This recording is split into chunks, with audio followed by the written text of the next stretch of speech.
ഇത് എൻ്റെ പരാജയമല്ലെന്നും ഞാൻ നിർദ്ദേശിച്ച 35 സ്ഥാനാർത്ഥികളിൽ ഒരാളെ മാത്രമാണ് നിങ്ങൾ വെച്ചിരിക്കുന്നത്, അയാളെ വിജയിപ്പിച്ചു. 34 പേരും പരാജയപ്പെട്ടിട്ടുണ്ടെങ്കിൽ നേതൃത്വത്തിൻ്റെതാണ്, കേന്ദ്ര നേതൃത്വത്തിൻ്റെതാണ് പരാജയമെന്ന് യോഗി ആദിത്യനാഥ് പറയുമ്പോൾ പാർട്ടിക്കുള്ളിലുള്ള ചില സമ്മർദ്ദങ്ങൾക്ക് കൂടി ഇനി നരേന്ദ്രമോദിക്കും JP നദ്ദയ്ക്കും അല്ലെങ്കിൽ ഇനി അധ്യക്ഷനാകാൻ പോകുന്നത് ആരാണോ അവർക്കും വഴങ്ങേണ്ടി വരും. ആ രീതിയിൽ BJP ജനാധിപത്യത്തിന്, വളരെ മനോഹരമായ വാചകമാണ് ഇന്ന് അദ്ദേഹം പറഞ്ഞത്, സമവായങ്ങളിലൂടെയാണ് രാഷ്ട്രീയം മുന്നോട്ട് പോകേണ്ടത്, ജനാധിപത്യം മുന്നോട്ട് പോകേണ്ടത് എന്ന് പറയുന്നതാണ് ജനാധിപത്യത്തിൻ്റെ ചാരുത.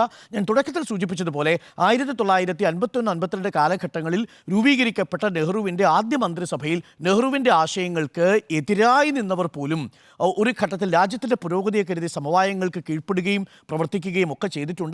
പക്ഷേ ഇവിടെ സംഭവിക്കാൻ പോകുന്നത് തീവ്ര വിരുദ്ധ ആശയങ്ങൾ തമ്മിലുള്ള ഒരു സങ്കലനമാണ്. ആ സങ്കലനത്തിലെ സംഘട്ടനത്തിൽ നരേന്ദ്രമോദിക്കും BJPക്കും ഒരു പരിധിവരെ കീഴടങ്ങേണ്ടി വരും.